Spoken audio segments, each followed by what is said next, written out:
بترس از آن دینی که تو را از خودت پنهان کند. ای دوست حق را در بیرون مجوی که حق در توست. آنجایی که اگر خاموش شود 1000 رساله و 1000 کتاب هم نتواند تو را بیدار کند. آدمی آنگاه که خود را گم کند چشمش را از حقیقت خیش می‌بندد و این آغاز پنهان شدن انسان از خود است. جایی است که هر سخنی او را می‌رباید، هر دستی او را می‌چرخاند و هر ندایی او را می‌فریبد.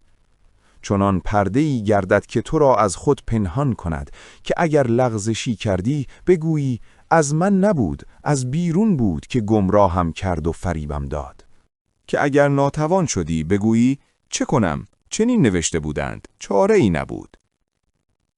و اگر رنج و رنجوری دیدی بگویی سرنوشتش این بود، من چه توانم؟ خدایش کمک کند.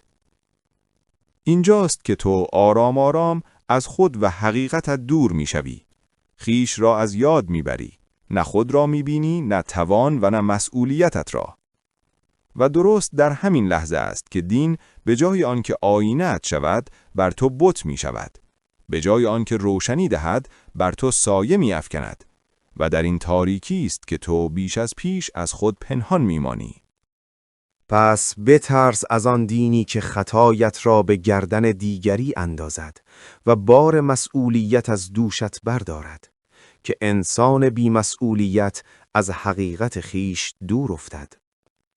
بترس از آن دینی که با نام رحمت بیرحمی کند و با زبان مهر نامهربانی در دلت بکارد، که چنین دینی تو را از نیکی درونت جدا سازد.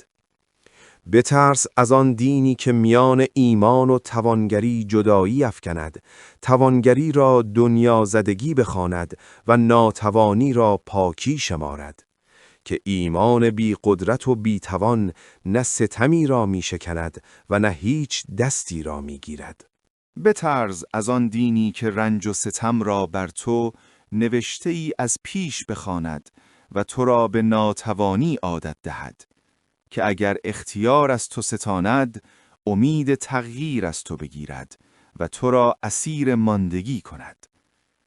بترس از آن دینی که خود را ترازوی نیکی بداند و تو را از خوبی درونیت جدا سازد، که هرچه تو را وابسته تر کند فاصله ات را با خیشتن بیشتر می کند. پس بترس از آن دینی که تو را از خودت پنهان کند.